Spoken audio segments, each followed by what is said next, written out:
Hello, hello, hello, greetings, salutations, konnichiwa, and every other form of green across this vast, marvelous multiverse. I am Matsu Quinox. This is Horace, and welcome back, my dear, marvelous, wonderful scholars, to the study. Hello there, hello there, hello there, everyone. Hello there, Julian20. Welcome. Congratulations on getting first. Hello there, Dr. Zadium. Welcome. And I was going to almost say Julian20 twice. Welcome, welcome, welcome, all you marvelous scholars. Oh, hello there, Private Maverick. Welcome. Oh, and I should mention, before I forget, I think I forgot last time. Let's welcome our newest scholar, Kamal Dip. Welcome to the study, new scholar. Welcome. Glad to have all of you here. Oh, how are all you marvelous scholars, wherever you are, whenever you are across this wonderful multiverse?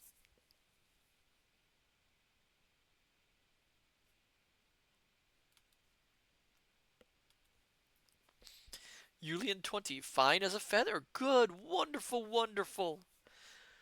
Oh my goodness. Whew. Pardon me, my dear scholars. I've had a weary day, and oh my goodness, do I still feel a little tired. Whew. Oh, it's a little bit difficult to keep myself awake.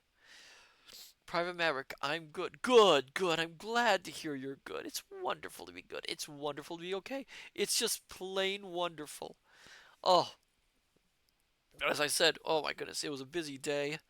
Oh, not sure why I'm so weary. Oh my goodness gracious. Oh, maybe it was all that drum playing last time. That was a lot of fun, wasn't it? Oh, I had a blast doing that. Oh, but tonight is something different.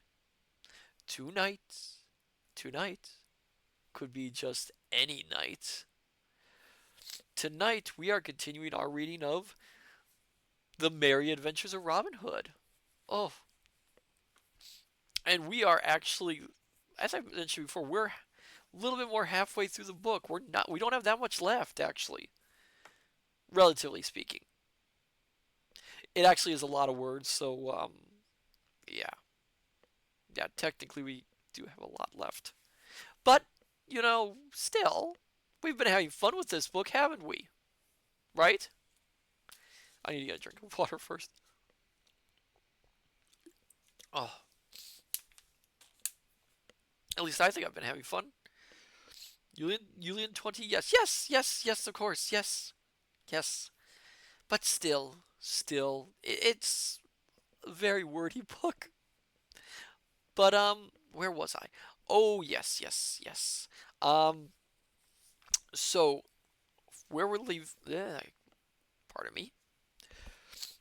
We left off at a point in the book where Robin Hood has come to the rescue of a knight, Sir Richard, who is in debt, and the and Robin Hood managed to help this knight in paying off his debts, and we are about to see from his perspective, the knight's perspective, what happened. Now, I can't remember where I was going with that, so sorry about that. But anyway, I can see by the clock. We should get going. So, what do you say, my dear scholars? Shall we continue our reading of Robin Hood? Again, I don't know why I'm in such a rush today. I'm in an odd state today. I don't know why. Dr. Zanium, yes, go for it. Congratulations for the 5 stream streak, Dr. Zadium. Oh, that's wonderful, wonderful, wonderful. So then, my dear scholars, sit back, relax, have a hot or cold beverage of your liking, dim the lights if necessary, and we will continue our reading of Howard Pryle's The Merry Adventures of Robin Hood. 1 second.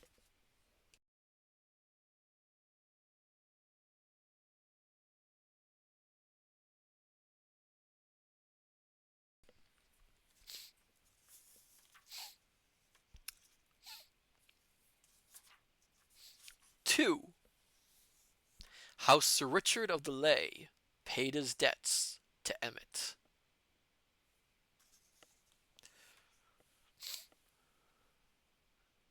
The long highway stretched straight on, gray and dusty in the sun. On either side were dikes full of water bordered by oysters, and far away in the distance stood the towers of Emmet Priory with tall poplar trees around. Along the causeway rode a knight with a score of stout men at arms behind him. The knight was clad in a plain lawn robe of grey serge, gathered in at the waist with a broad leathern belt, from which hung a long dagger and a stout sword. That is true, most knights would have both a sword and a dagger. But though he was so plainly dressed himself, the horse he rode was a noble barb, and his trappings were rich with silk and silver bells. So thus the band journeyed along the causeway between the dikes, till at last they reached the great gate of Emmet Priory. There the knight called to one of his men, and bade him knock at the porter's lodge with the heft of his sword. The porter was drowsing on his bench within the lodge, but at the knock he roused himself, and opening the wicket, came hobbling forth and greeted the knight, while a tame starling that hung in a wicker cage within piped out, oh, it's some Latin, "In see their quiz! In see their quiz!" Such being the words that the poor old lame porter had taught him to speak. "Where is thy prior?" asked the knight of the old porter. "He's at meat, good knight, and he looketh for thy coming," quoth the porter. "For if I mistake not, thou art Sir Richard of the Lea." "I am Sir Richard of the Lea." "Then I will go seek him forthwith," said the knight. "But shall I not send thy horse to stable?" said the porter. "By our lady, it is the noblest nag and the best harnessed that e'er I saw in all my life before." And he stroked the horse's flank with his palm. "Nay," quoth Sir Richard, "the stables of this place are not for me, so make way, I pray thee." So saying he pushed forward, and the gates being opened, he entered the stony courtyard of the priory, his men behind him. In they came with rattle of steel and clashing of swords, and ring of horses' feet on cobblestones, whereat a flock of pigeons that strutted in the sun flew with flapping wings to the high eaves of the round towers. Or water.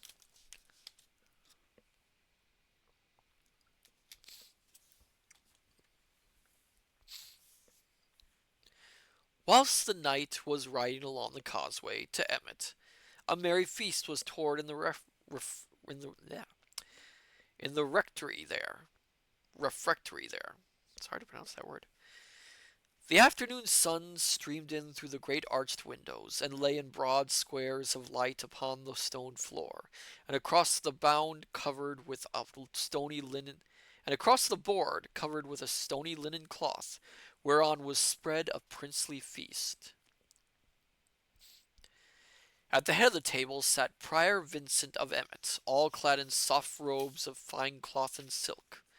On his head was a black velvet cap picked out with gold, and around his neck hung a heavy chain of gold, with a great locket pendant therefrom.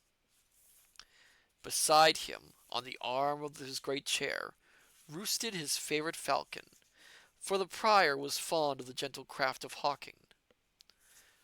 On his right hand sat the Sheriff of Nottingham in rich robes of purple, still all trimmed about with fur, and on his left a famous doctor of law in dark and sober garb. Below these sat the high Celiar of Emmet, and others chief among the brethren. Jest and laughter passed around, and all was as merry could be. The weazened face of the man of law was twisted into a wrinkled smile, for in his pouch were 80 golden angels that the prior had paid him in fee for the case betwixt him and Sir Richard of the Lea. The learned doctor had been paid beforehand, for he had not overmuch trust in the holy Vincent of Emmet. Quoth the Sheriff of Nottingham, "But art thou sure, Sir Prior, that thou hast the lands so safe?" "Ay, marry," said Prior Vincent, smacking his lips after a deep draught of wine. "I've kept a close watch upon him, albeit he was unawares of the same, and I know right well that he hath no money to pay me withal." "Ay, true," said the man of law in a dry, husky voice. Oh, he's turned Scottish. "His land is surely forfeit, if he cometh not to pay. But, Sir Prior, thou must get a release beneath his sign manual, or else thou canst not hope to hold the land without trouble from him." "Yea," said the Prior, "so thou hast told me ere now. But I know that this knight is so poor that he will gladly sign away his lands for £200 of hard money." Then spake the High Sealinger, "Methinks it is a shame to so drive a misfortunate knight to the ditch. I think it sorrow that the noblest estate in Derbyshire should so pass away from him for a paltry £500. Truly I—" "How now?" broke in the Prior in a quivering voice, his eyes glistening and his cheeks red with anger. "Dost thou prate to my very bread, sir? By Saint Hubert, thou hadst best save thy breath to cool thy pottage, else it may scald thy mouth." "Nay," said the man of law smoothly, "I dare swear this same knight will never come to settlement this day, but will prove recreant. Nevertheless, we will seek some means to gain his lands from him, so never fear." But even as the doctor spoke, there came a sudden clatter of horses' hoofs and a jingle of iron mail in the courtyard below. Then up spake the Prior, and called upon one of the brethren that sat below the salt, and bade him look out of the window, and see who was below, albeit he knew right well it could be none but Sir Richard.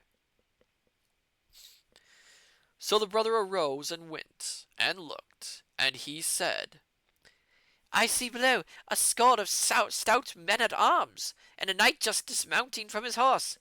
He is dressed in long robes of grey, which methinks are of poor seeming, but the horse he rideth upon hath the richest coursing that ever I saw. The knight dismounts, and they come this way, and are even now below in the great hall." 1 second.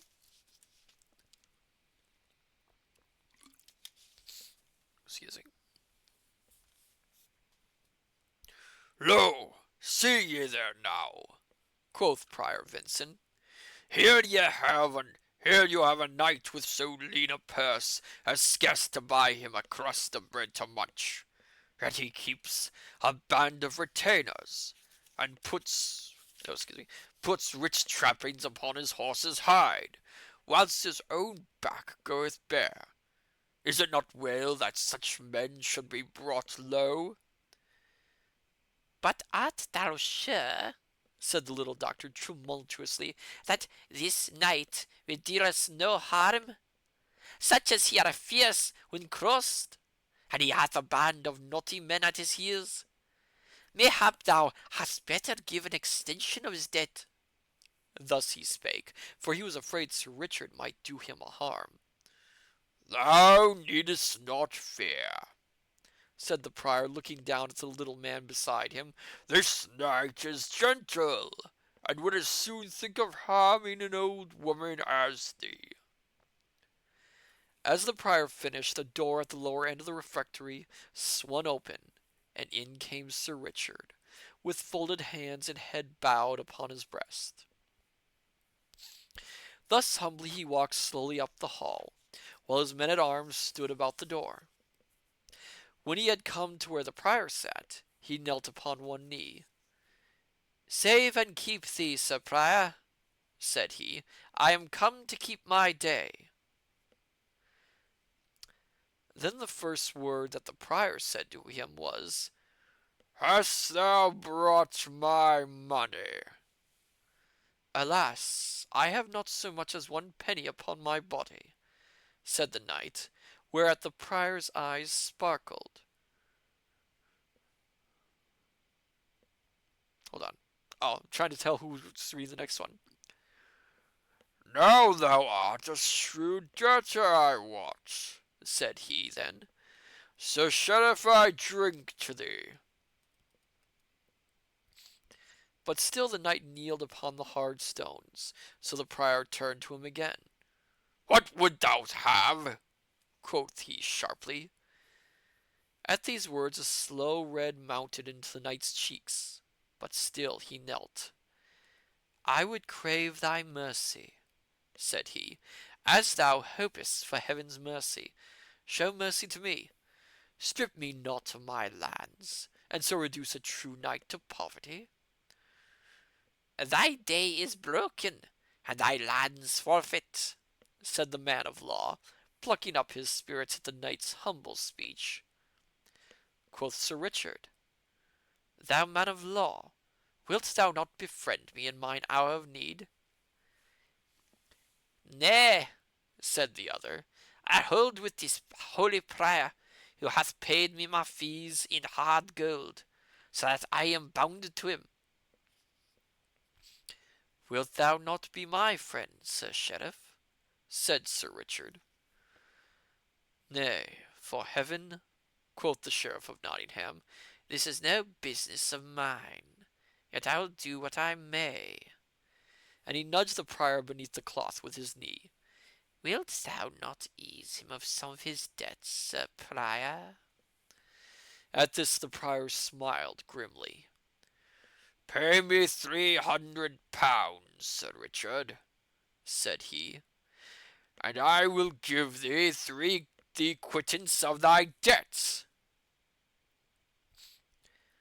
Thou knowest, Sir Prior, that it is as easy for me to pay £400 as 300, said Sir Richard. But wilt thou not give me another 12-month to pay my debt? Not another day, said the prior sternly. And is this all thou wilt do for me?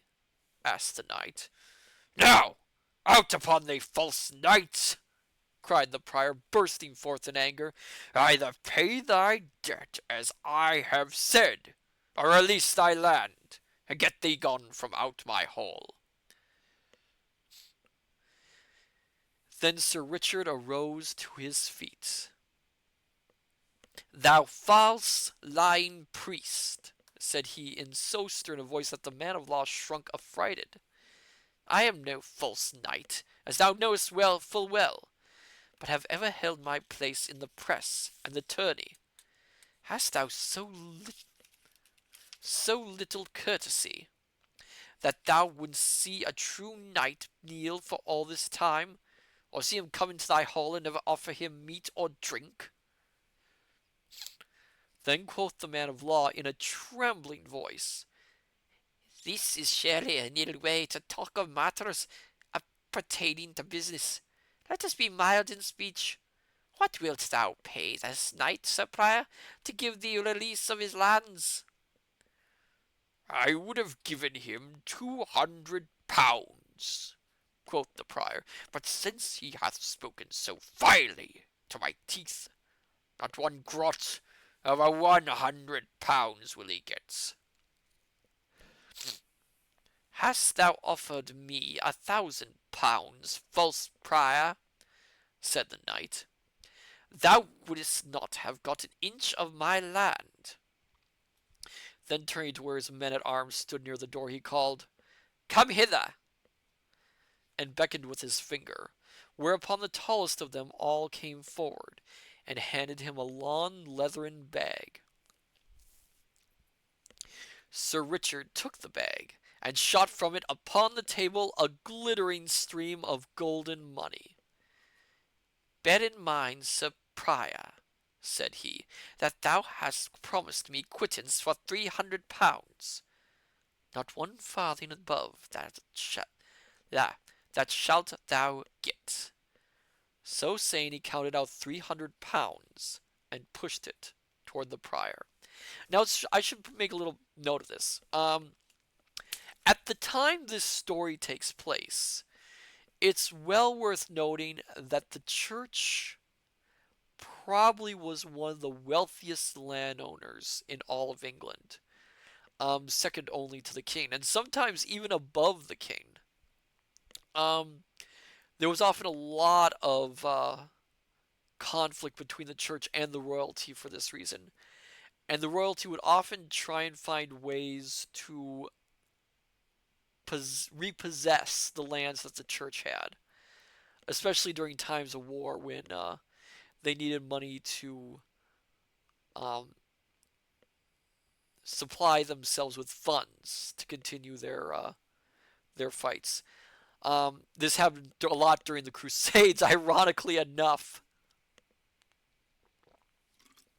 since they needed the money. Private matter, pretty pricey tracts of land, eh? Yes, very pricey tracts of land. As you can see from the description of the prior, the heads of the church, especially the higher up priests, lived pretty well for themselves. And even monks, they were many of them were assigned vows of poverty, but they found ways to bend the rules a bit, shall we say.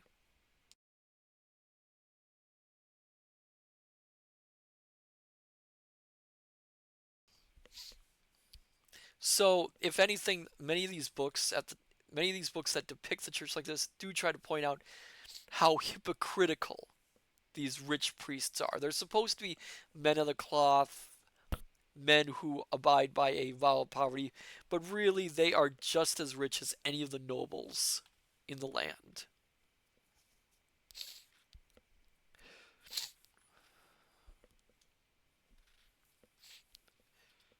But now the prior's hands dropped at his sides, and the prior's head hung upon his shoulder, for not only had he lost all hopes of the land, but he had forgiven the knight 100 pounds of his debt, and had needlessly paid the man of law fourscore angels. To him he turned, and quoth he, Give me back my money that thou hast. Nay, cried the other shrilly, it is but my fee that thou didst pay me, and thou gettest it not back again. And he hugged his gown about him. Now, Sir Prior, quoth Sir Richard, I have held my day and paid all the dues demanded of me. So as there is no more betwixt us, I leave this vile place straightway. So saying, he turned upon his heel and strode away. All this time, the sheriff had been staring with wide open eyes and mouth agape at the tall men at arms, who stood as though carved out of stone. At last he gasped out, Reynold Greenleaf. At this the tall man at arms, who was no other than Little John, turned grinning to the sheriff. I give thee good den, fair gossip, quoth he. I would say, sweet sheriff, that I have heard all thy pretty talk this day, and it shall be duly told upon unto Robin Hood. So farewell for the nonce, till we meet again in Sherwood Forest. Then he also turned and followed Sir Richard down the hall, leaving the sheriff all pale and amazed, shrunk together upon his chair. A merry feast it was to which Sir Richard came, but a sorry lot he left behind him, and little hunger had they for the princely food spread upon before them. Only the learned doctor was happy, for he had his fee.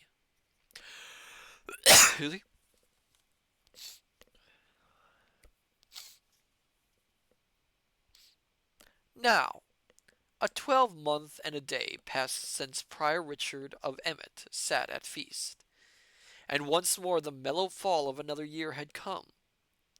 But the year had brought great change, I wot, to the lands of Sir Richard of the Lea, For where before shaggy wild grasses grew upon the meadowlands, now all stretch away in golden stubble, betokening that a rich and plentiful crop had been gathered therefrom. A year had made a great change in the castle, also, for where were empty moats and the crumbling of neglect, all was now orderly and well kept. Bright shone the sun on battlement and tower, and in the blue air overhead a flock of clattering jackdaws flew around the gilded weather vane and spire. There, in the brightness of the morning, the drawbridge fell across the moat with a rattle and clank of chains. The gate of the castle swung slowly open, and a goodly array of steel-clad men-at-arms, with a knight all clothed in chain-mail, as white as frost on briar and thorn of a winter morning, came flashing out from the castle courtyard. In his hand the knight held a great spear, from the point of which fluttered a blood-red pennant as broad as the palm of one's hand. So this troop came forth from the castle, and in the midst of them walked 3 pack horses laden with parcels of divers shapes and kinds. Thus rode forth good Sir Richard of the Lea to pay his debt to Robin Hood this bright and merry morn. Along the highway they mended their way, with measured tramps of feet and rattle and jingle of sword and harness. Onward they marched till they came nigh to Denby, where, from the top of a hill, they saw, over beyond the town, many gay flags and streamers floating in the bright air. Then Sir Richard turned to the man-at-arms nearest him. "What is toward yonder at Denby today?" quoth he. "Please your worship," answered the man-at-arms, "a merry fair is held there today, and a great wrestling match, to which many folks have come, for a prize hath been offered of a pipe of red wine, a fair golden ring, and a pair of gloves, all of which go to the best wrestler." "Now by my faith," quoth Sir Richard, who loved good manly sport right well, "this will be a goodly thing to see. Methinks we have to stay a little while on our journey, and see this merry sport." So he turned his horse's head aside toward Denby and the fair, and thither he and his men made their way. There they found a great hubbub of merriment. Flags and streamers were floating, tumblers were tumbling on the green, bagpipes were playing, and lads and lasses were dancing to the music. But the crowd were gathered most of all around a ring where the wrestling was going forward, and thither Sir Richard and his men turned their steps.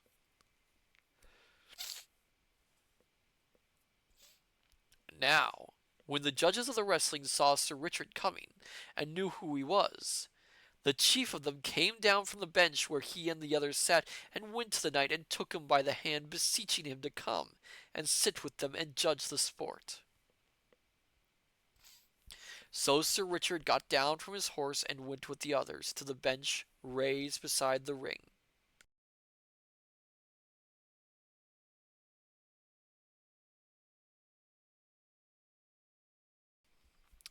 Now, there had been great doings that morning, for a certain yeoman named Egbert, who came from Stoke over in Stratfordshire, had thrown with ease all those that came against him. But a man of Denby, well known through all the countryside as William of the Scar, had been biding his time with the Stoke man. So, when Egbert had thrown everyone else, stout William leapt into the ring. Then a tough bout followed, and at last he threw Egbert heavily, whereat there was a great shouting and shaking of hands, for all the Denby men were proud of their wrestler. When Sir Richard came, he found stout William, puffed up by the shouts of his friends, walking up and down the ring, daring anyone to come and try a throw with him. "Come one, come all," quoth he. "Here stand I, William of the Scar, against any man.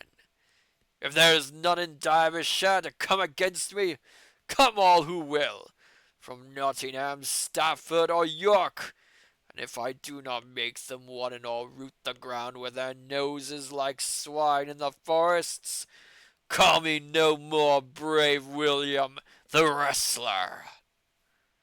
Wrestling really hasn't changed much, has it? Same attitude, same sort of announcements, same bravado. At this, all laughed. But, but above all the laughter, a loud voice was heard to cry out. Sin thou talkest so big, here cometh one from Nottinghamshire to try a fall with thee, fellow. And straightway a tall youth with a tough quarterstaff in his hand came push. I have to wonder who this is. Hold on one second.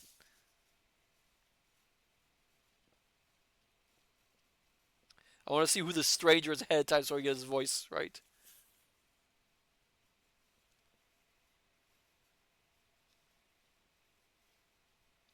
Oh, so it is that.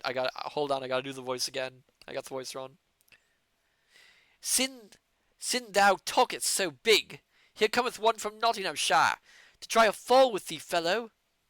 And straightway a tall youth with a tough quarterstaff in his hand came pushing his way through the crowd, and at last leaped lightly over the rope into the ring.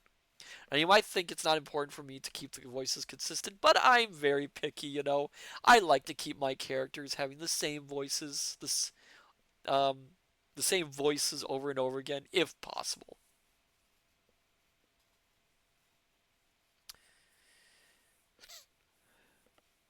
He was not as heavy as stout William, but he was taller and broader in the shoulders, and all his joints were well knit. Sir Richard looked upon him keenly. Then turning to one of the judges, he said, "Knowest thou who this youth is? Methinks I have seen him before." "Nay," said the judge, "he is a stranger to me." Meantime, without a word, the young man, laying aside his quarterstaff, began to take off his jerkin and body clothing, until he presently stood with naked arm and body. What? And a comely sight he was when so barred to the view, for his muscles were cut round and smooth and sharp like swift running. Are they wrestling naked?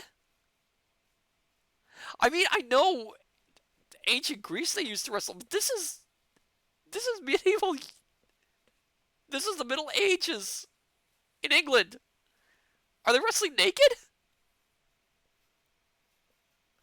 I mean, Book, if you're gonna say that he's just took off his shirt or whatever, I mean, say that. You're implying something else, though. So yeah, I could guess. Julian 20, maybe he was hot. I think that's beside the point. I mean, I wonder. I mean, no wonder that they're all, for his muscles were cut round and smooth. No wonder. I mean, if they're seeing every single muscle, that's certainly something.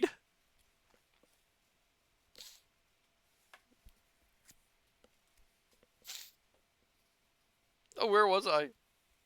Julian 20. What do you mean? What do you mean by that?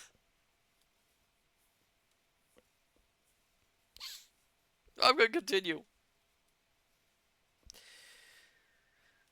Julian 20, nothing at all. I see. And now each man spat upon his hands and clapping them upon his knees, squatted down. If they're naked, that'd be so. Watched the others keenly so as to take the advantage of him in the grip. Then, like a flash, they leaped together and a great shout went up, for William had gotten the better hold of the two.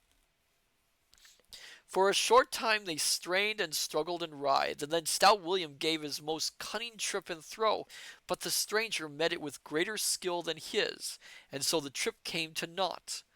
Then of a sudden, with a twist and a wrench, the stranger loosed himself, and he of the scar found himself locked in a pair of arms that fairly made his ribs crack. So with heavy, hot breathing,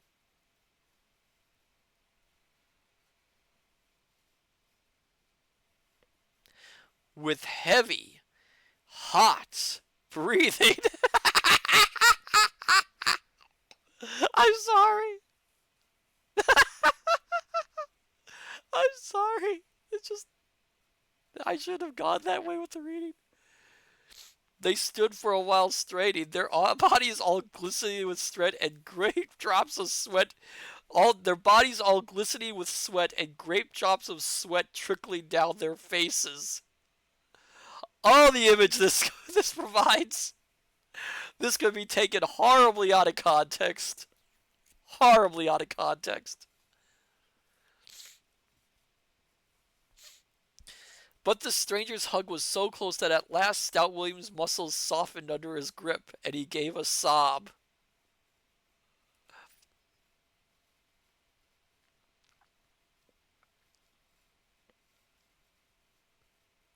I don't know anymore. I mean, I mean the. I mean, there's certain things that are said about wrestling, and this is not helping. Private variant, probably plenty of imagery for fan art. Oh, I'm sure that that those in the audience are certainly enjoying something.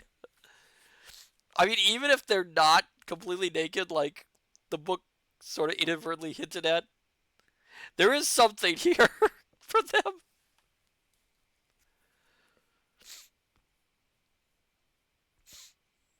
Then the youth put forth all his strength and gave a sudden trip with his heel and a cast over his right hip, and down stout William went with a sickening thud, and lay as though he would never move hand nor foot again. You know, getting away from the provocative imagery that Howard Pyle inadvertently sort of provided for us, I'm noticing Howard Pyle's repeating a lot of the same phrases for a lot of the same events.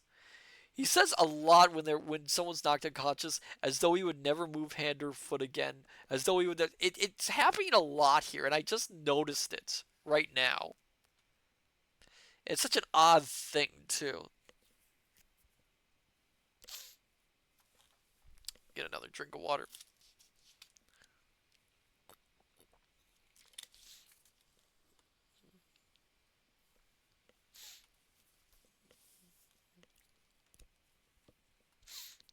But now no shout went up for the stranger, for an angry murmur was heard among the crowd. So easily had he won the match. Then one of the judges, a kinsman to William of the Scar, rose with trembling lip and baleful look. Quoth he, If thou hast slain that man, it will go ease with thee. It will go ill with thee. Let me tell thee, fellow. but the stranger answered boldly, he took his chance with me as I took mine with him. No law can touch me to harm me, even if I slew him, so that it was fairly done in the wrestling ring. Then we shall see, said the judge, scowling upon the youth, while once more an angry murmur ran around the crowd.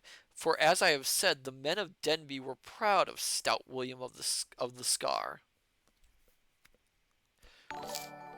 Oh, thank you for the follow, Rick Sager. Sager, welcome! We are in the middle of reading The Merry Adventures of Robin Hood. We just got done with a wrestling match, which was rather provocative. Let's put it that way. Then up spoke Sir Richard gently. Nay, said he, the youth is right. If the other dieth, he dieth in the wrestling ring, where he took his chance, and was cast fairly anon. But in the meantime 3 men had come forward and lifted stout William from the ground, and found that he was not dead, though, excuse me, oh my goodness, that he was not dead, though badly shaken by his heavy fall. Then the chief judge rose and said, Young man, the prize is duly thine. Here is the red gold ring, and here the gloves, and yonder stands the pipe of wine to do with whatsoever thou dost list. At this the youth, who had donned his clothes and taken up his staff again, bowed without a word. Then taking the gloves and the ring, and trusting the one with his girdle, and slipping the other upon his thumb, he turned and leaped lightly over the ropes again, made his way through the crowd, and was gone. Now I wonder who yon youth may be, said the judge, turning to Sir Richard. he seemeth like a stout Saxon from his red cheeks and fair hair. Why would he be a Saxon from his fair hair? This William of ours is a stout man too, and never have I seen him cast in the ring before, albeit he hath not yet striven with such great wrestlers as Thomas of Cornwall, Deacon of York, and yon David of Doncaster. Hath he not a firm foot in the ring, thinkest thou, Sir Richard? Ay, truly, and yet this youth threw him fairly, and with wondrous ease. I must wonder who he can be. Thus said Sir Richard in a thoughtful voice. For a time the knight stood talking to those about him, but at last he arose and made ready to depart. So he called his men about him, and tightening the girths of his saddle, he mounted his horse once more. Meanwhile the young stranger had made his way through the crowd, but as he passed he heard all around him such words muttered as, Look at the cockerel! Behold how he plummeth himself! I dare swear he cast good William unfairly. Yes, truly, saw ye not bird lime upon his hands? It would be well to cut his cock's comb. To all this the stranger paid no heed, but strode proudly about as though he heard it not. So he walked slowly across the green to where the booth stood wherein was dancing, and staying at the door he looked in on the sport. As he stood thus, a stone struck his arm of a sudden with a sharp jaw, and turning he saw that an angry crowd of men had followed him from the wrestling ring. Then, when they saw him turn, so a great hooting and yelling arose from all, so that the folk came running out from the dancing booth to see what was to do. At last a tall, broad-shouldered, burly blacksmith strode forward from the crowd, swinging a mighty blackthorn club in his hand. Would thou cometh? Yeah, let me get this voice. Let me get a drink of water so I can get the voice right.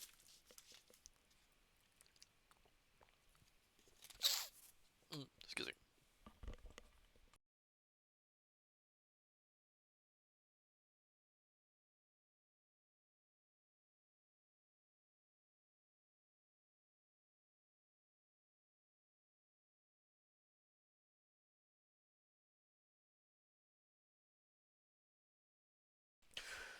Okay, let's try this. Would thou come here to our fair town of Denby, thou jack in the box, to overcome a good honest lad with vile juggling tricks? Growled he in a deep voice like the bellow of an angry bull. Take that then! And of a sudden he struck a blow at the youth that might have felled an ox.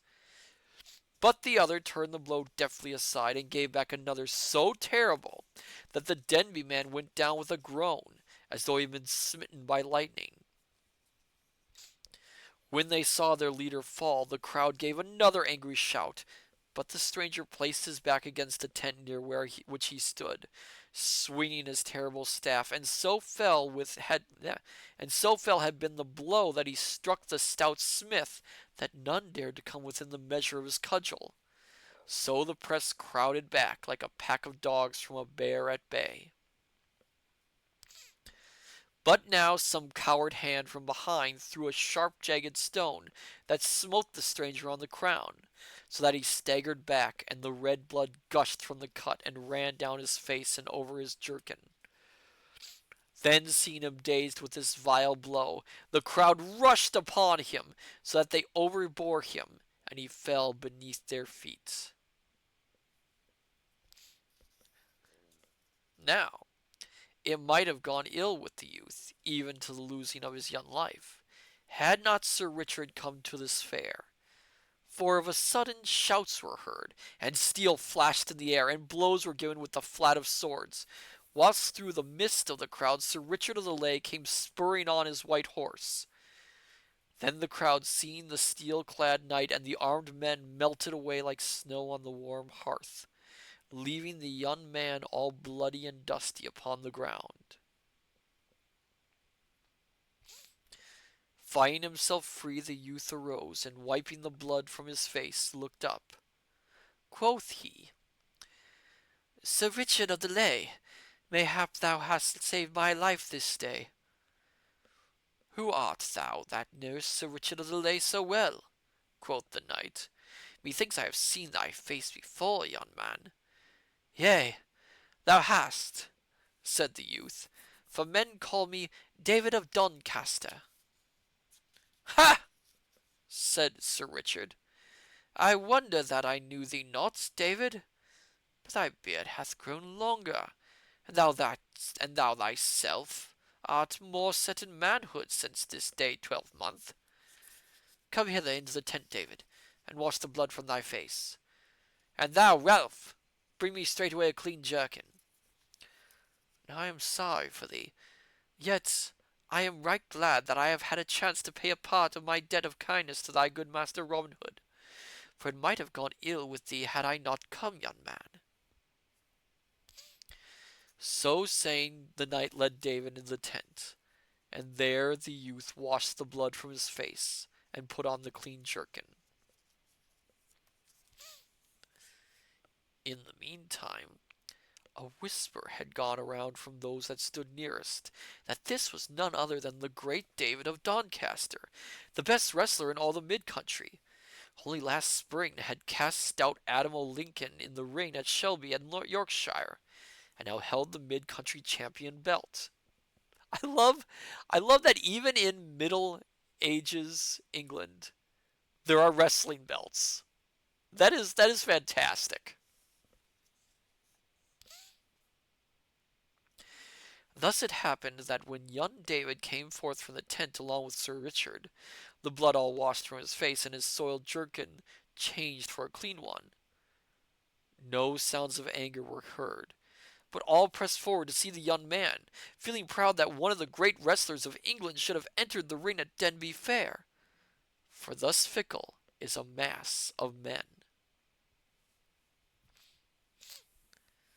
Then Sir Richard called aloud, Friends, this is David of Doncaster, so think it no shame that your Denby man was cast by such a wrestler. He beareth you no ill will for what hath passed, but let it be a warning to you how ye treat strangers henceforth. Had ye slain him, it would have been an ill day for you, for Robin Hood would have harried your town as the Kessel harries the dovecot. I have bought the pipe of wine from him, and now I give it freely to you to drink as ye list. But never hereafter fall upon a man for being a stout yeoman.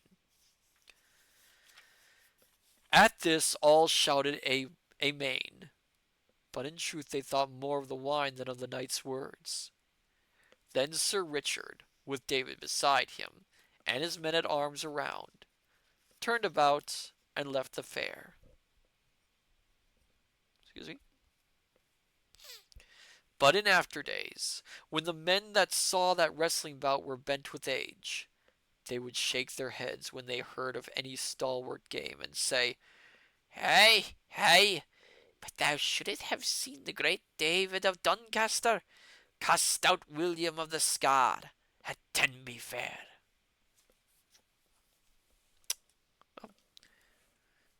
Need to open up a new bottle of water. Oh, these stories really require hydration. Oh my goodness. I hope you're enjoying the stories, my dear scholars. And I'm sorry about the length of them.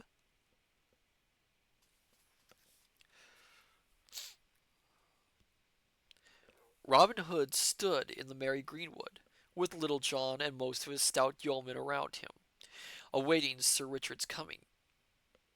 At last a glint of steel was seen through the brown forest leaves, and forth from the covert into the open rode Sir Richard at the head of his men.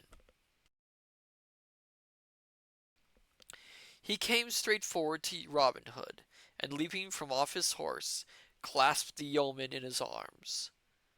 "Why, how now?" said Robin after a time, holding Sir Richard off and looking at him from top to toe. "Methinks thou art a gayer bird than when I saw thee last."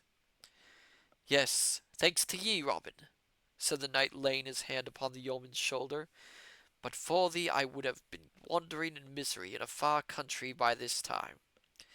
But I have kept my word, Robin, and have brought back the money that thou didst lend me, and which I have doubled 4 times over again, and so become rich once more. Along with this money I have brought a little gift to thee, and thy brave men from my dear lady and myself." Then turning to his men he called aloud, "Bring forth the pack horses." But Robin stopped him. "Nay, Sir Richard," said he, "think it not bold of me to cross thy bidding, but we of Sherwood do no business till after we have eaten and drunk." Whereupon, taking Sir Richard by the hand, he led him to the seat beneath the greenwood tree, whilst others of the chief men of the band came and seated themselves around. Then quoth Robin, how cometh that I saw young David of Doncaster with thee, and thy men, Sir Knight?" Then straightway the knight told all about his stay at Denby, and of the happening at the fair, and how it was like to go hard with young David. So he told his tale, and quoth he, "It was this, good Robin, that kept me so late on the way. Otherwise I would have been here an hour agone." Then when he had done speaking, Robin stretched out his hand, and grasped the knight's palm. Quoth he in a trembling voice, "I owe thee a debt I can never hope to repay, Sir Richard. For let me tell thee, I would rather lose my right hand than have such ill befall young David of Doncaster as seemed like to come upon him at Denby." One second, my dear scholars.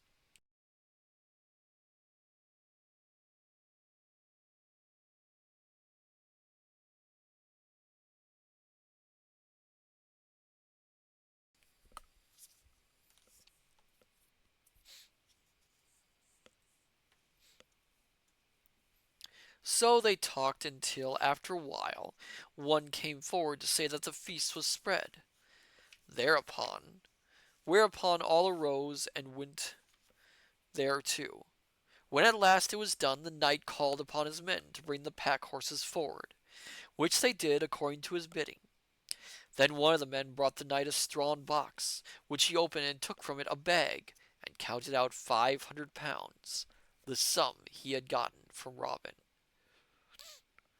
"Sir Richard," quoth Robin, "thou wilt pleasure us all if thou wilt keep that money as a gift from us of Sherwood.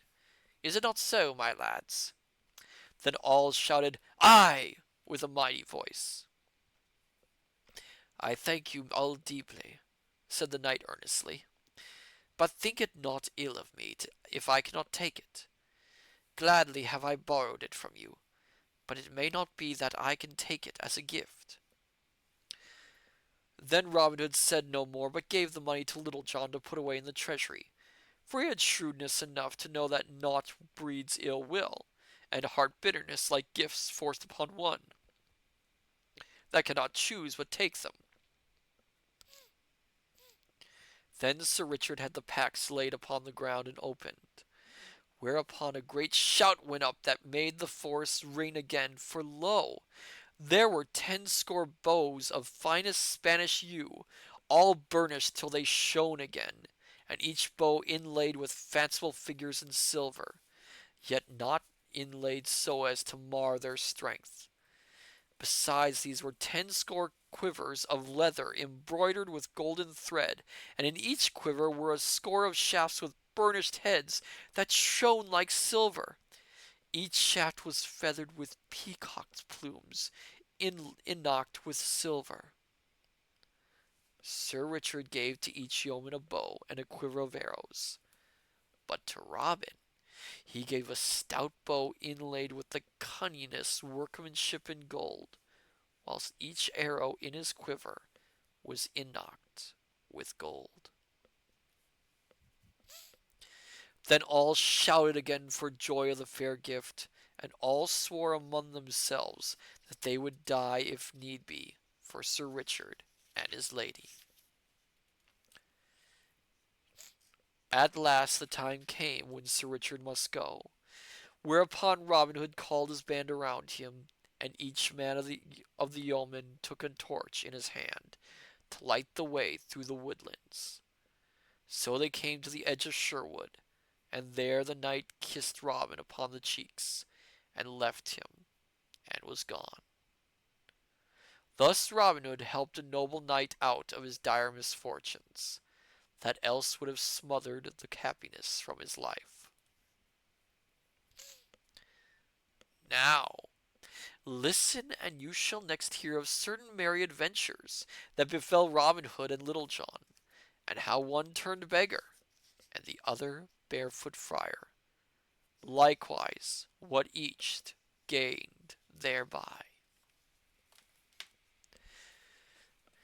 Now, one thing I find interesting about the Sir Richard story is it feels like it was added in later.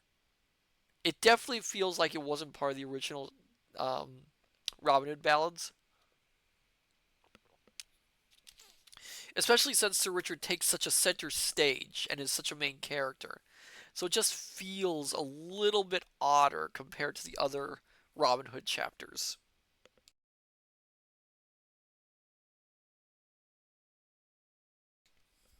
Oh, but let's continue. I think we'll have room for one more chapter tonight. This book is, again, it's a very wordy book, which I'm not surprised because of the content. Well, let's see if we can get through 3 tonight. I don't know.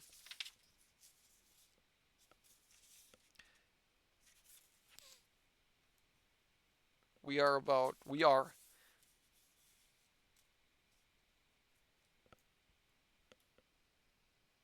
Where are we anyway? Excuse me for a second, my dear scholars. Oh, we're on the 6th, part the 6th. Oh, okay. So we are more than halfway. Because there's only 8 parts, and we're on part 6.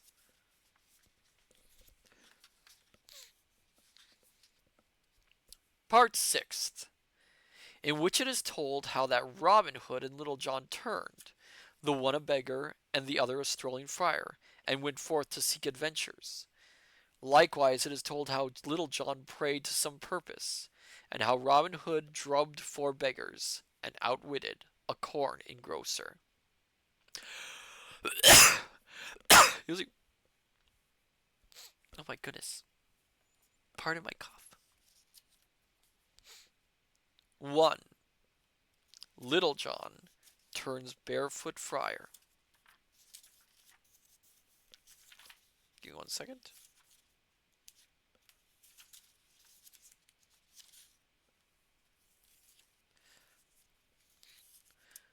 Cold winter had passed and spring had come. No leafy thickness had yet clad the wood. Wait. You know, here's an interesting thing. What do they do during the winter? I mean, it would be absolutely miserable in the forest, and we never hear any. I don't think we hear any of their winter adventures. So they're basically just sitting around during the winter being absolutely miserable. That is interesting.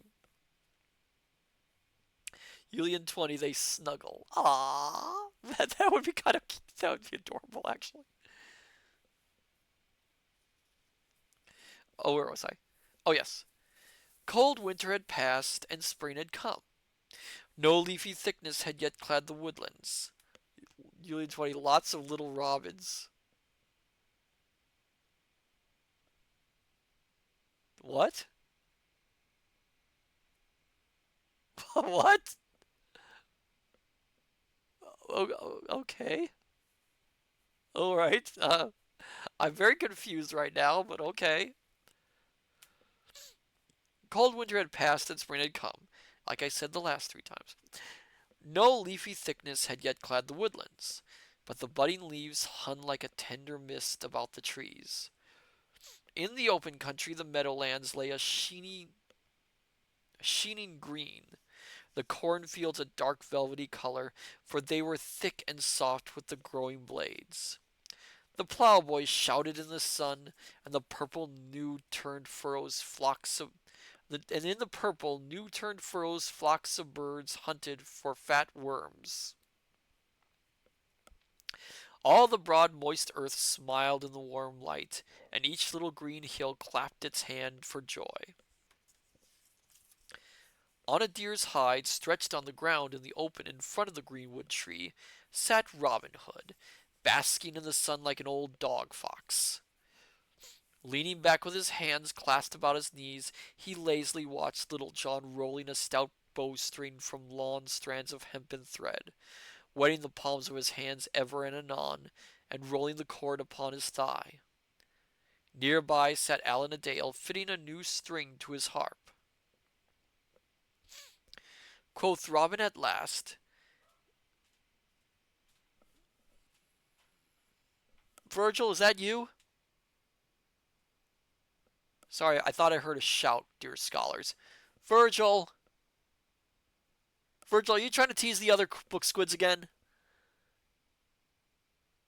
What'd I tell you about that? You know what happened last time? Last time he tried to tease the book squids, we got an entire what's the word? An entire swarm of them coming into the reading room. We barely managed to push them back. Virgil just likes to tempt fate too many times. I'm sorry, my dear scholars. Where was I?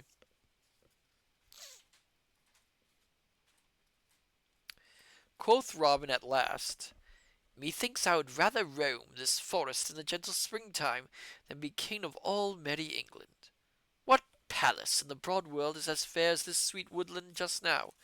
And what king in all the world hath such appetite for plovers' eggs and lampreys?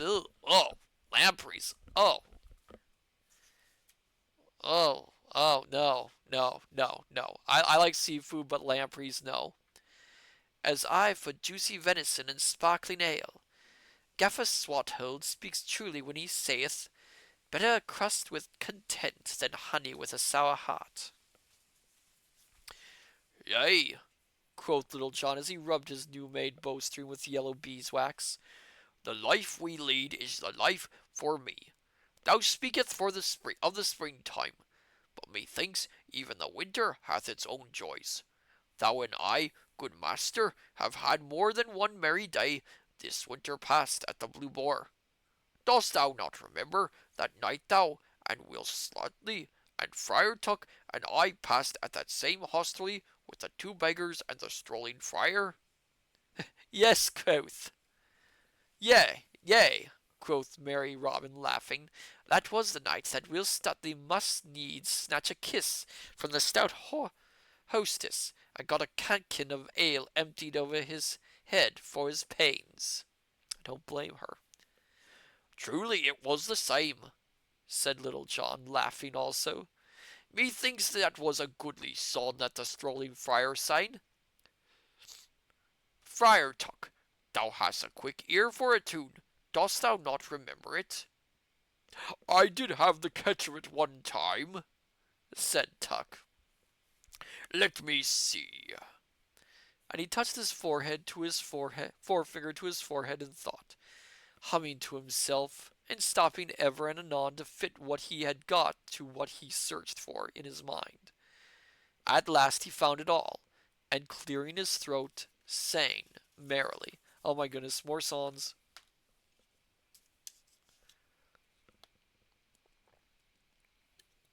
Oh, here we go, my dear scholars. Let me get a tune for this first.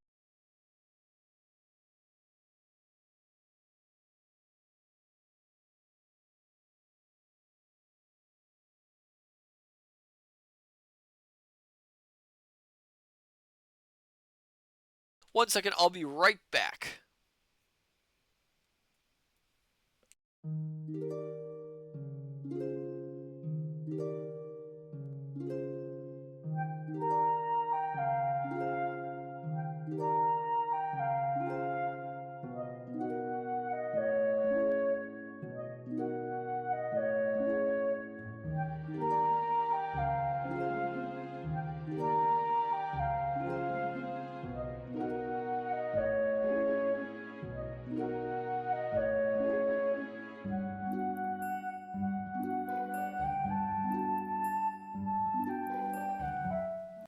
You know, page it. I am just gonna have to figure out a tune for this song. The problem with these songs is that when I try to come up with a tune for some of these, the way they pace the songs isn't very melodic. You'll have like lyrics that are like 3 words and then dun dun dun dun dun long long long long long long long words, and then another long phrase. Julian 20, but you do it so well. I know I do it so well, but it's still kind of frustrating. I'll do an attempt. In the blossoming hedge the robbercock sings, for the sonnet is merry and bright. And he joyfully hops and he flutters his wings, for his heart is all full of delight. For the May bloometh fair, and there's little of care, and plenty to eat in the Maytime rare. When the flowers all die, then off he will fly, to keep himself warm in some jollier bourne, where the snow and the wind neither chill him nor harm. And such is the life of the strolling flower, with a plenty to eat and to drink. For the good wife will keep him a seat by the fire, and the pretty girls smile at his wink. Then he lustily trows, as he onward strolls, a rollicking song for the saving of souls. When the wind doth blow, in the coming of the snow, there's plenty of fire for the fatherly friar, and a crab in the bowl for his heart's desire.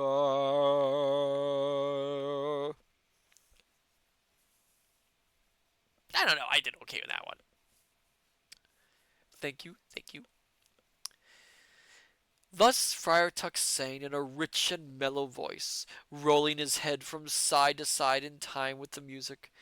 And when he had done, all clapped their hands and shouted with laughter, for the song fitted him well. In very sooth, quoth Little John, it is a goodly song, and were I not a yeoman of Sherwood Forest, I had rather be a strolling friar than aught else in the world. Yes, it is a goodly song, said Robin Hood, but methought those two burly beggars told the merrier tales, and let the merrier live. Dost thou not remember what that great black-bearded fellow told of his begging at the fair in York? Yes, said Little John, but what told the friar of the harvest home in Kentshire? I hold that he led a merrier life than the other two. Truly, for the honour of the cloth, quoth Friar Tuck, I hold with my good gossip, Little John. Now, quoth Robin, I hold to mine old mind. But what sayest thou, Little John, to our merry adventure this fair day?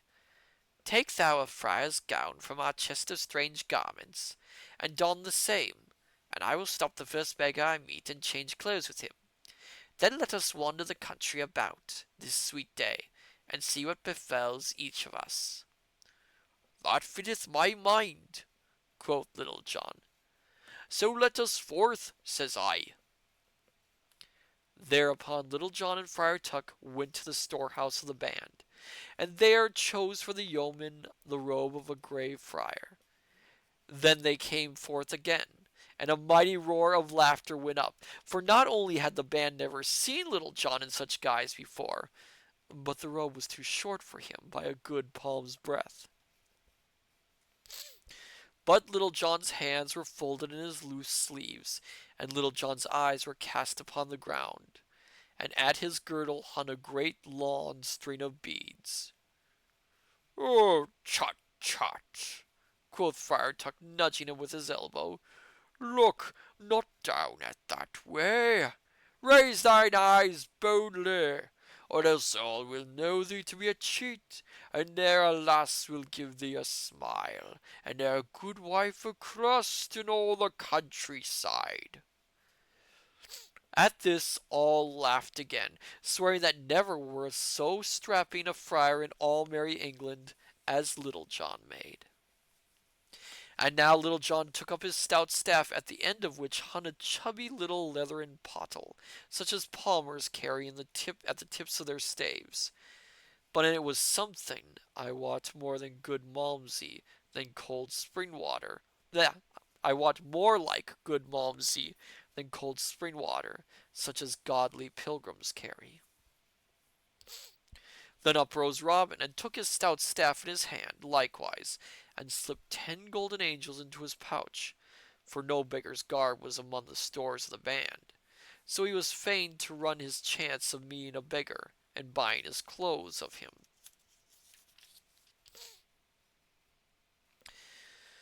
So all being made ready, the two yeomen set forth on their way, striding lustily along all in the misty morning. Thus they walked down the forest path until they came to the highway, and then along the highway till it split in twain, leading on one hand to Blythe, and on the other to Gainsborough.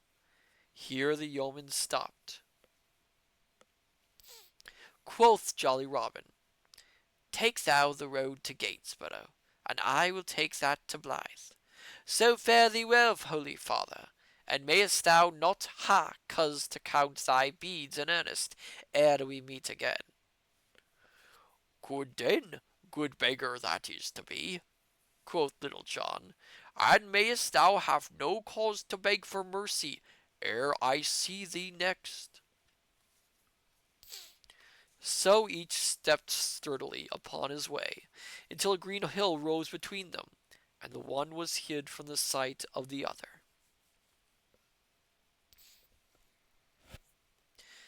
Little John walked along, whistling, for no one was nigh upon all the road.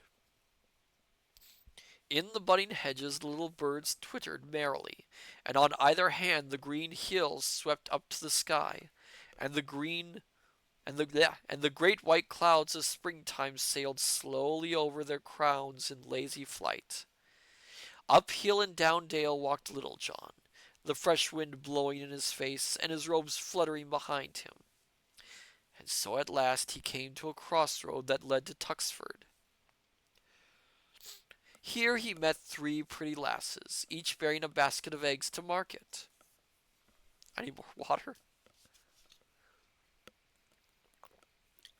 Oh, my goodness.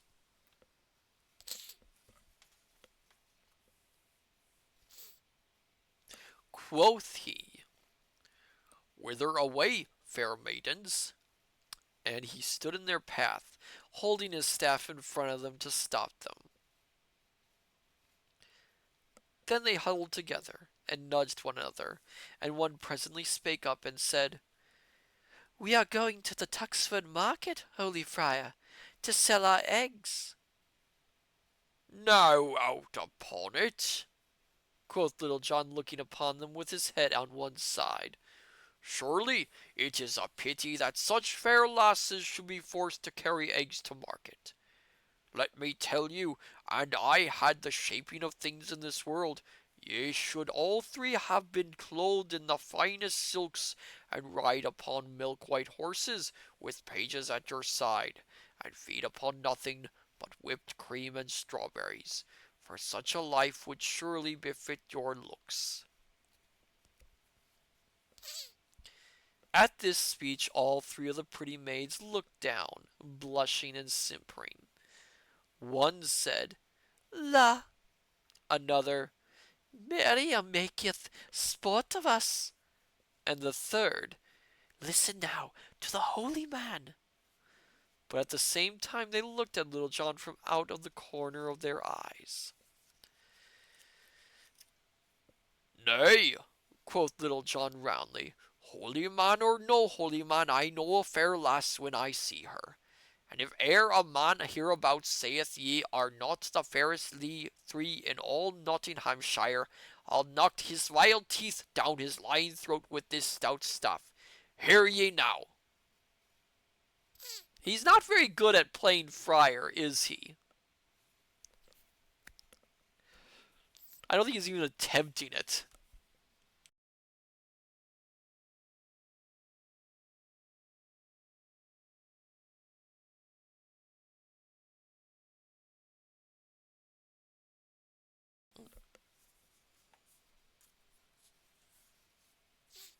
Then all the lasses cried, La! again. Now look you, said Little John, I cannot see such dainty damsels as ye are carrying baskets along a high road. Let me carry them mine own self, and one of you, if ye will, may carry my staff for me. Nay, said one of the lasses, but thou canst not carry 3 baskets all in one time. Oh, thank you for the posture check, Julian20. Oh, I do tend to lean forward a little bit too much. Yea, but I can, said Little John, and that I will show you presently. I thank the good Saint Wilfrid that he hath given me a pretty wit. Look ye now, here I take this great basket, so. Here I tie my rosary around the handle thus, and here I slip the rosary over my head and sling the basket upon my back in this wise. And Little John did according to his words, the basket hanging down behind him like a peddler's pack. Then giving his staff to one of the maids, and taking a basket upon each arm, he turned his face towards Tuxford town, and stepped forth merrily, a laughing maid on either side, and one walking ahead, carrying the staff. In this wise they journeyed along, and everyone they met stopped and looked after them, laughing, for never had anybody seen such a merry sight as this tall, strapping gray friar, with robes all too short for him, laden with eggs, and tramping the road with 3 pretty lasses. For this Little John cared not a whit, but when such folks gave jesting words to him, he answered back as merrily, speech for speech. So they stepped along toward Tuxford, chatting and laughing, until they came nigh to the town. Here Little John stopped and set down the baskets, for he did not care to go into the town, lest he should, perchance, meet some of the sheriff's men. Oh, thank you for the hydrate, Ike, and welcome. We are currently reading Robin Hood, and Little John is attempting to play a friar. Not doing very well, good job though.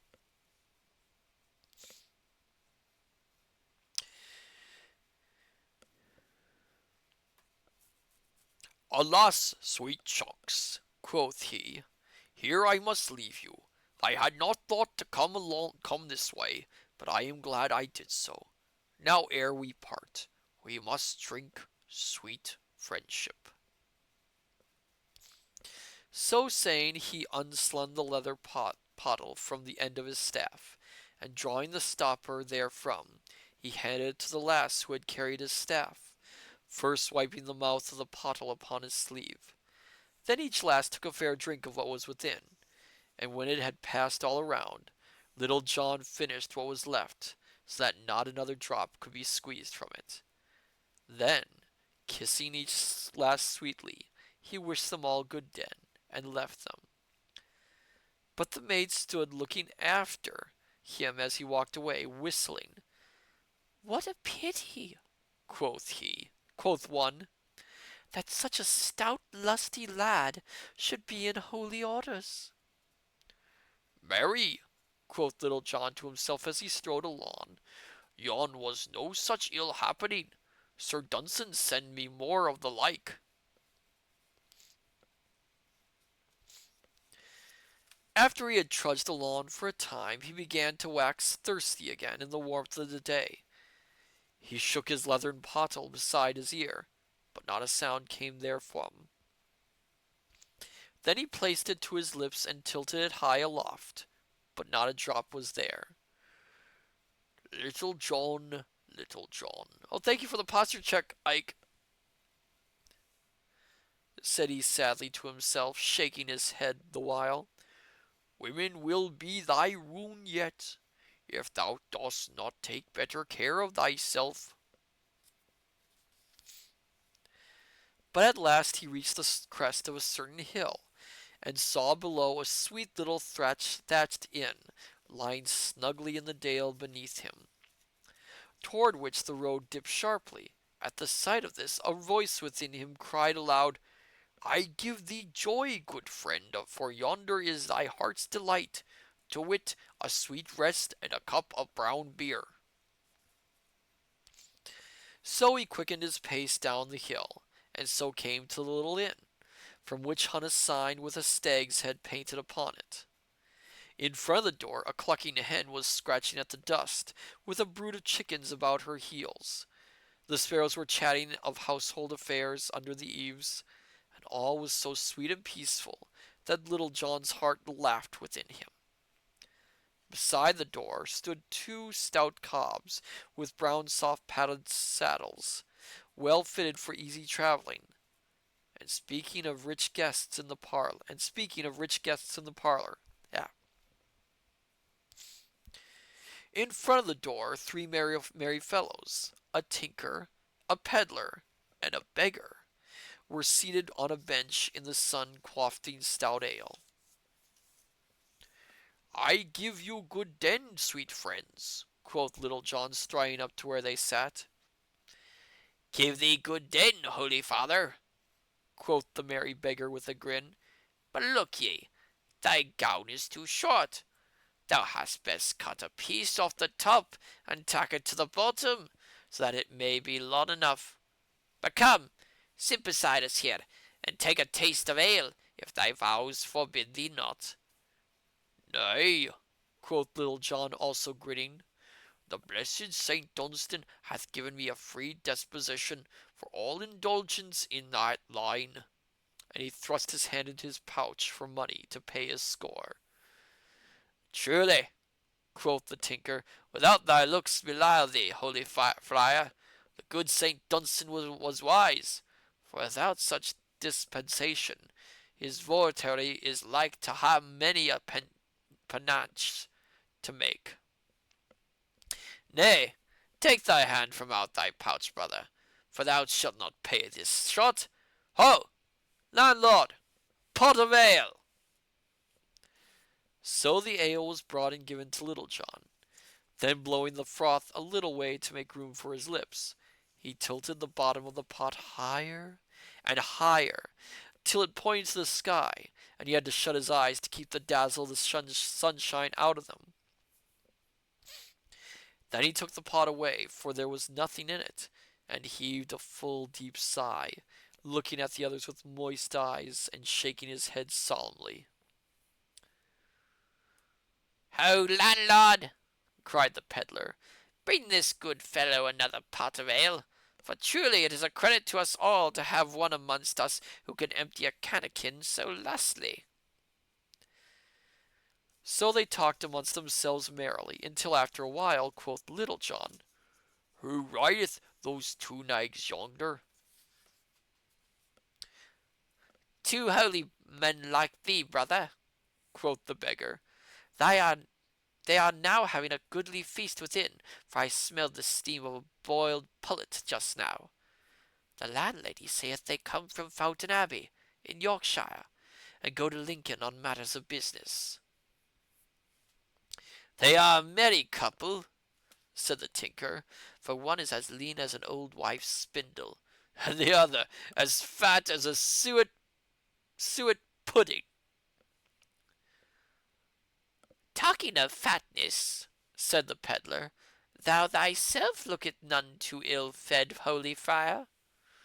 Nay, truly, said Little John, thou seest in me what the holy Saint Dunstan can do for them that serve him upon a handful of parsed peas and a trickle of cold water. At this a great shout of laughter went up. Truly, it is a wondrous thing, quoth the beggar. I would have made my vow to see the masterly manner in which thou didst tuck away yon pot of ale, that thou hast not tasted clear water for a brace of months. Has not this same holy Dunstan taught thee a goodly song or two? Why, as for that, quoth Little John, grinning, mayhap he hath lent me aid to learn a ditty or so. Then pray thee, let us hear how he hath taught thee, quoth the tinker. At this Little John cleared his throat, and after a word or two about a certain hoarseness that troubled him, saying thus. More water for this part.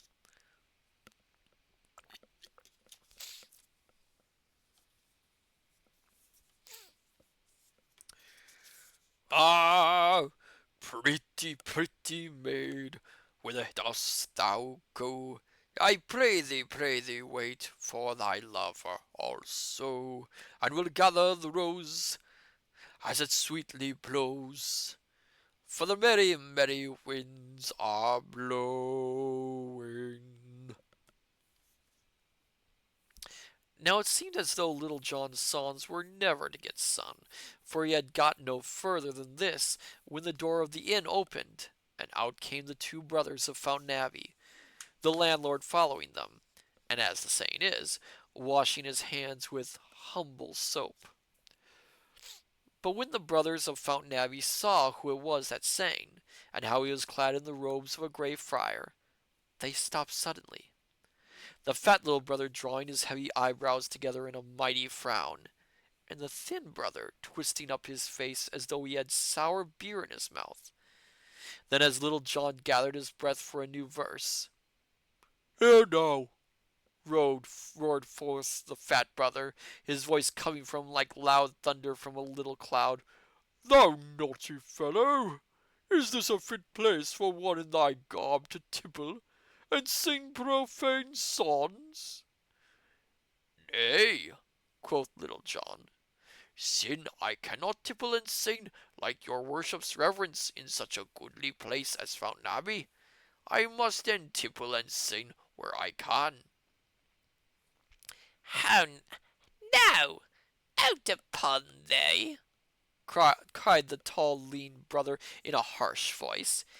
Now out upon thee, that thou shouldest so disgrace thy cloth by this talk and bearing. Marry, come up, quoth Little John. Disgrace, sayest thou? Methinks it is more disgrace for one of our garb to wring hand-earned farthings out of the grip of poor lean peasants. Is it not so, brother?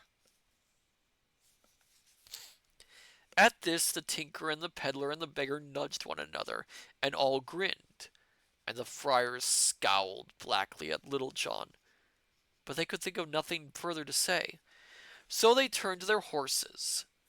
Then Little John arose of a sudden from the bench where he sat, and ran to where the brothers of Fountain Abbey were mounting. Quoth he, Let me hold your horses' bridles for you. Truly your words have smitten my sinful heart, so I will abide no longer in this den of evil, but will go forward with you. No vile temptation, I want, will fall upon me in such holy company. Nay, fellow, said the lean brother harshly, for he saw that Little John made sport of them. We want none of thy company, so get ye gone. Alas, quoth Little John, I am truly sorry that ye like me not, nor my company. But as for leaving you, it may not be, for my heart is so moved that willy-nilly I must go with you for the sake of your holy company. Now, at this talk all the good fellows on the bench grinned till their teeth glistened, and even the landlord could not forbear to smile. As for the friars, they looked at one another with a puzzled look, and knew not what to do in the matter. They were so proud that it made them feel sick with shame to think of riding along the high road with a strolling friar in robes all too short for him, running beside them. But yet they could not make Little John stay against his will, for they knew he could crack the bones of both of them in a twinkling were he so minded. Then up spake the fat brother more mildly than he had done before. Nay, good brother, said he, we will ride fast, and thou wilt tire to death at the pace. Truly, I am grateful to thee for the thought of me, quoth Little John. But have no fear, brother. My limbs are stout, and I could run like a hare from here to Gainsborough. At these words a sound of laughter came from the bench, whereat the lean brother's wrath boiled over like water into the fire, with great fuss and noise. Now out upon thee, thou naughty fellow, he cried. Art thou not ashamed to bring disgrace so upon our cloth? Bide ye here, thou sot, with these porkers. Thou art no fit company for us. Yaw ye, yaw ye there now, quoth Little John. Thou hearest, landlord?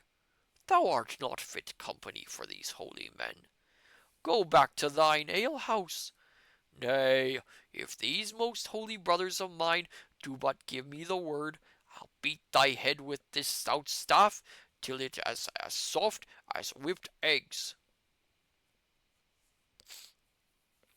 At these words a great shout of laughter went up from those on the bench, and the landlord's face grew red as a cherry from smothering his laugh in his stomach. But he kept his merriment down, for he wished not to bring the ill will of the brothers of Fountain Abbey upon him by unseemly mirth. So the two brethren, as they could do naught else, having mounted their rags, turned their noses towards Lincoln and rode away. I cannot stay longer, sweet friends, quoth Little John as he pushed in betwixt the two cobs. Therefore I wish you good den. Off we go, we three. So saying, he swung his stout staff over his shoulder and trudged off, measuring his pace with that of the two nags. Excuse me. The two brothers glowered at Little John when he so pushed himself betwixt them. Then they drew as far away from him as they could, so that the yeoman walked in the middle of the road, while they rode on the footpath on either side of the way. As they so went away, the tinker, the peddler, and the beggar ran skipping out into the middle of the highway, each with a pot in his hand, and looking after them, laughing.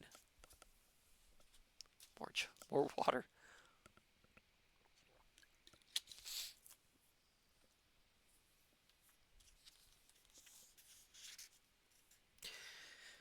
While they were in sight of those at the inn, the brothers walked their horses soberly, not caring to make ill matters worse by seeming to run away from Little John, for they could not but think how it would sound in folks' ears when they heard how the brethren of Fountain Abbey scampered away from a strolling friar, like the ugly one, when the blessed St. Dunstan loosed his nose from the red-hot tongs where he had held it fast. But when they had crossed the crest of the hill, and the inn was lost to sight, quoth the fat brother to the thin brother, Brother Ambrose, had we not better mend our pace? Why, truly, gossip, spoke up Little John, methinks it would be well to boil our pot a little faster, for the day is passing on. So it will not jot thy fat too much. Onward, say I. At this the two friars said nothing, but they glared again on Little John with baleful looks. Then, without another word, they clucked to their horses and both broke into a canter. So they galloped for a mile and more, and Little John ran betwixt them as lightly as a stag, and never turned a hair with the running. At last the fat brother drew his horse's rein with a groan, for he could not stand the shaking no longer. Alas, said Little John, with not so much as a catch in his breath, I did sadly fear that the roughness of this pace would shake thy poor old fat paunch. To this the fat friar said never a word, but he stared straight before him, and he gnawed his nether lip. And now they travelled forward more quietly, Little John in the middle of the road whistling merrily to himself, and the two friars in the footpath on either side saying never a word. Then presently they met. Oh, thank you for the friar. The friar. Thank you for the follow, rusted bartender. Thank you for the follow, rusted bartender. Welcome. Welcome to the study.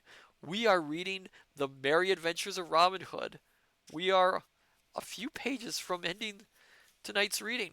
But thank you for the follow. It means so much. And I mean that truly. Every follow from you scholars. I do this reading all for you. For a second, I thought the title said Mind Goblin. Oh, that's great. I don't know. Do we have any Mind Goblins, Horace? Wait, we do? Where? Seriously? Why do I never see them?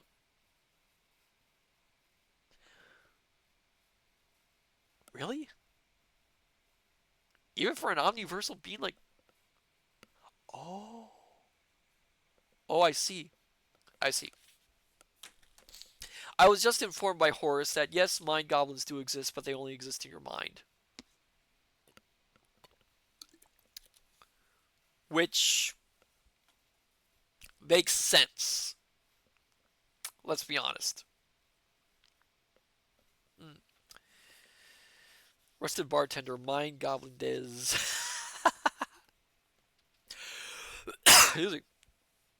Where was I? Oh, yes. For those who are just following, I am Matsu Quinox, interdimensional omniversal librarian. I do gaming streams every Tuesday. I do reading streams every Thursday. And I do a wide variety of streams as well. This is my companion, my friend, and my host, Horace. And we're glad to have you here at the study.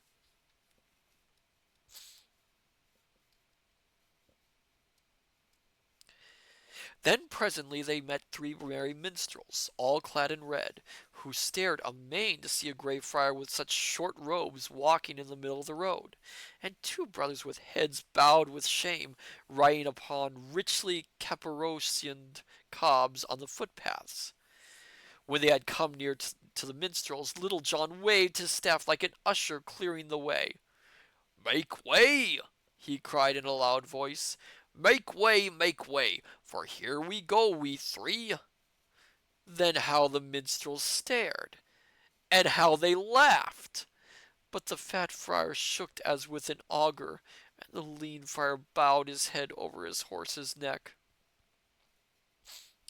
Then next they met a stout burglar, and his wife, and their two fair daughters, all dressed in their Sunday best, riding from their cousin's house in the country, back to Tuxford again. These Little John saluted gravely. Quoth he, "Good den, good folk, Here we go, we three. At this the women stared, for women do not take a joke so quickly as men. But the merry old burgher laughed till his fat sides shook and his cheeks grew red and water stood in his eyes. Then the third they met two noble knights in rich array, with hawk on wrist, and likewise two fair ladies clad in silks and velvets, all a riding on noble steeds. These all made room, staring, as Little John and the two friars came along the road. To them Little John bowed humbly. Give your greetings, lords and ladies, said he. But here we go, we three. Then all laughed, and one of the fair ladies cried out, What three meanest thou, merry friend? Little John looked over his shoulder, for they had now passed each other, and he called back, Big Jock, Lean Jock, and Fat Jock Pudding. At this the fat friar gave a groan, and seemed as if he were like to fall from his saddle for shame. The other brother said nothing, but he looked before him with a grim and stony look. Just ahead of them, the road took a sudden turn around a high hedge, and some 20 paces beyond the bend another road crossed the one they were riding upon. When they had come to the crossroad and were well away from those they had left, the lean friar drew rein suddenly.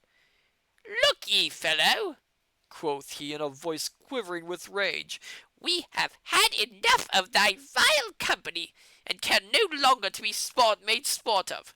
Go thy way, and let us go ours in peace. Law there now, quoth Little John. Methought we were such a merry company, and here thou dost blaze up like fat in the pan. But truly I ha had enow of you to-day.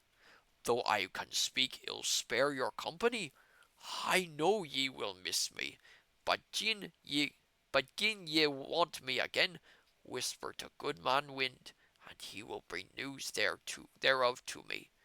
But ye see I am a poor man, and ye are rich. I pray you give me a penny or two to buy me bread and cheese at the next inn. We have no money, fellow, said the lean friar harshly.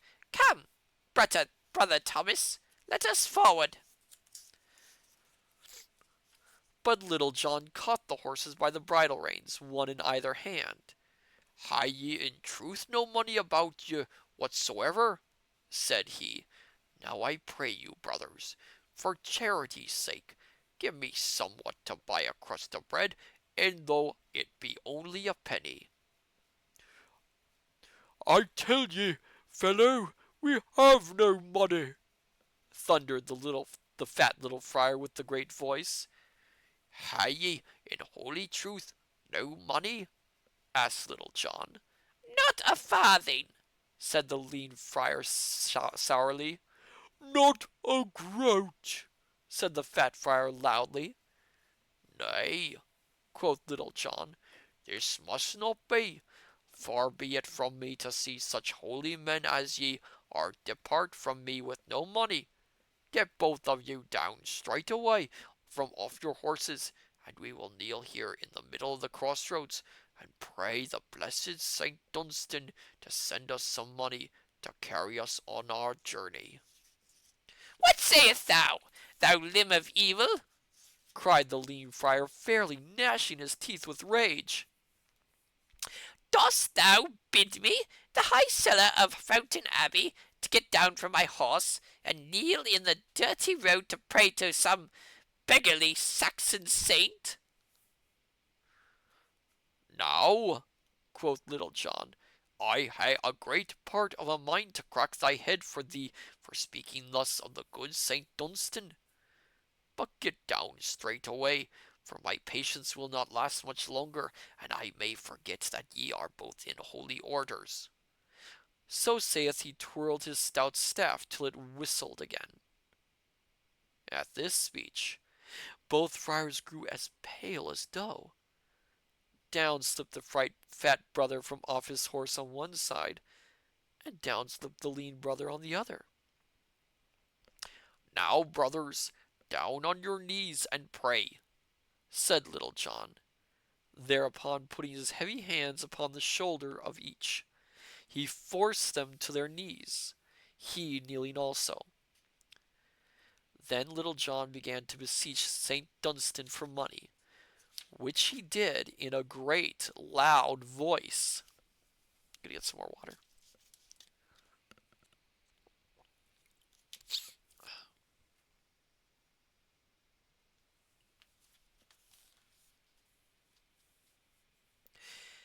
After he had so besought the saint for a time, he bade the friars feel in their pouches and see if the saint had sent them anything. So each put his hand slowly in the pouch that hung beside him, but brought nothing thence. "Ha!" quoth Little John, "have your prayers so little virtue? Let us at it again." Then straightway he began calling on St. Dunstan again, somewhat in this wise. "O gracious Saint Dunstan, send some money straightway to these poor folks, lest the fat one waste away and grow as lean as the lean one, and the lean one waste away to nothing at all ere they get to Lincoln town, but send them only 10 shillings apiece, lest they grow puffed up with pride. Any more than that thou sendest, send to me." "Now," quoth he, rising, "let us see what each man hath." Then he thrust his hand into his pouch, and drew thence 4 golden angels.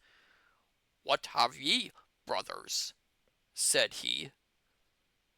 Then once again each friar slowly thrust his hand into his pouch, and once again brought it out with nothing in it.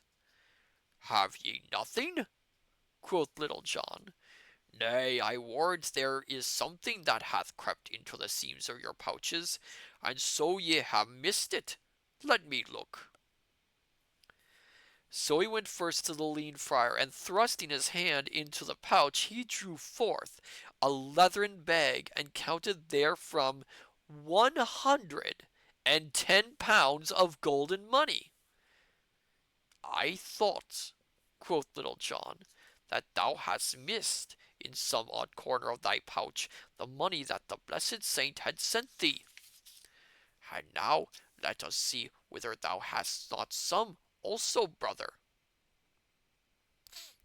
Thereupon he thrust his hand into the pouch of the fat friar, and drew thence a bag like the other, and counted out from it 60 pounds. "Look ye now," quoth he, "I knew the good saint had sent thee some pittance that thou also hadst missed."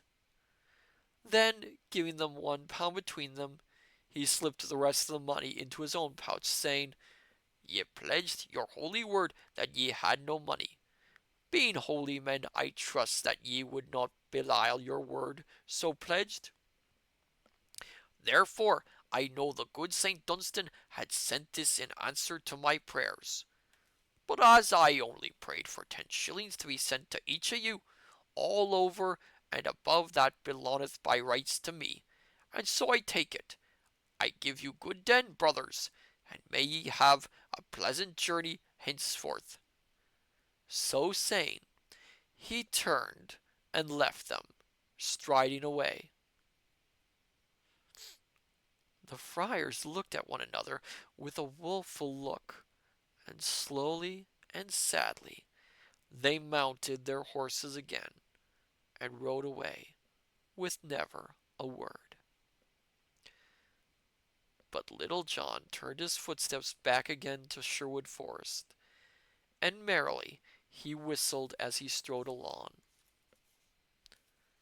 And now we will see what befell Robin Hood in his venture as a beggar. And we will stop at that point. Well, now, Little John is quite clever for what he did. And he's not wrong. Again, monks at the time could be quite wealthy. But yes, that was a lot of fun. What do you think, my dear scholars, of that chapter? I'm anxious to know what your thoughts are.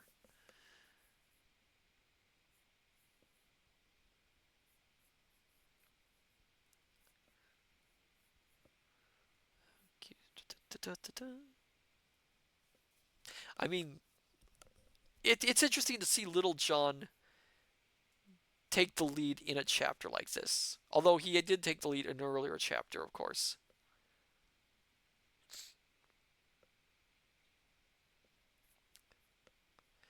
But it is really interesting.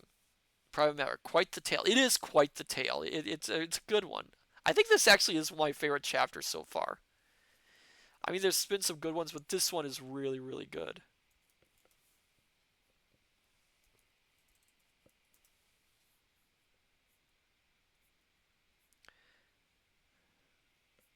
But yes, so next week we are starting a new game. If everything goes according to plan, that's always the thing. We will be reading, not reading, we'll be playing A Little to the Left. There's a new DLC out, and we have to play it. You know we have to play it. And I am looking forward to playing that game again.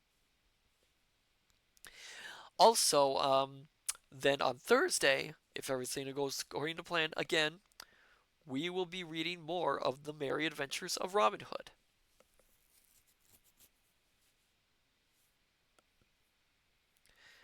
But for now, let's see who we can raid before we go. Go check if there's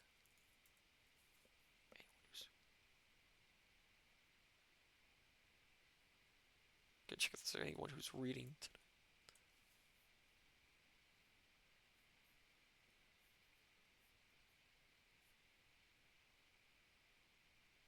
Not really seeing anyone.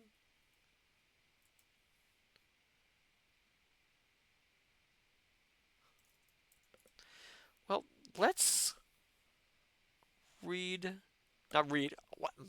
My brain is a little bit messed up. Let's raid Drazov the Wicked. He's always good for a raid. Um, so for now, my dear scholars, I say unto you, good evening, good morning, good afternoon. Till we meet each other again at the study. Take care, and I shall see you next time. Till then, farewell and bye bye.